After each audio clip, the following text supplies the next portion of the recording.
Assalamualaikum warahmatullahi wabarakatuh. Perkenalkan, nama saya Satria Ahmad Sanjaya dari kelas 10 2. Di sini saya akan mempresentasikan virus.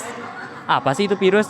Virus adalah mikroorganisme yang sangat kecil, hanya dapat dilihat dengan mikroskop elektron. Virus tidak memiliki sel sehingga disebut sebagai entitas aset hidup atau hanya aktif dalam sel inang. Nah, tentunya virus juga memiliki strukturnya sendiri loh. Nah, struktur virus itu terdiri dari satu, asam nukleat atau materi genetik. Nah, ini biasanya ada DNA ataupun RNA dari salah satunya.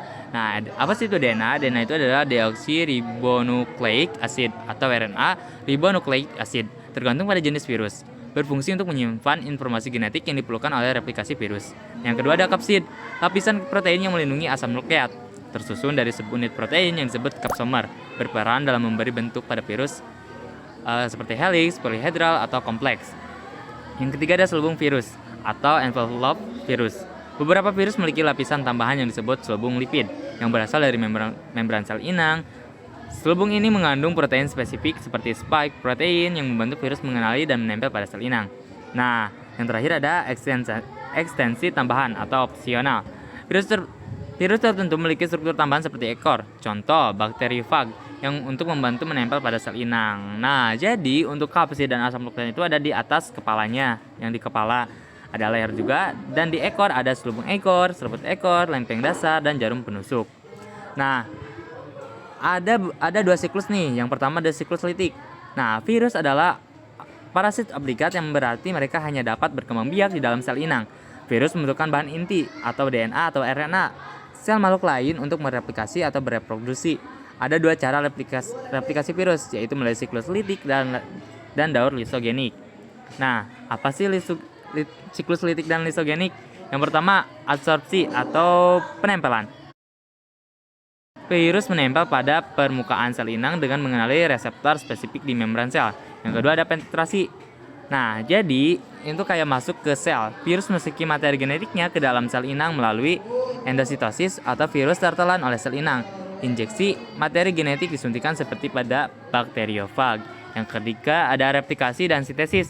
Materi genetik virus mengambil alih mekanisme seluler inang untuk mereproduksi salinan asam nukleat virus.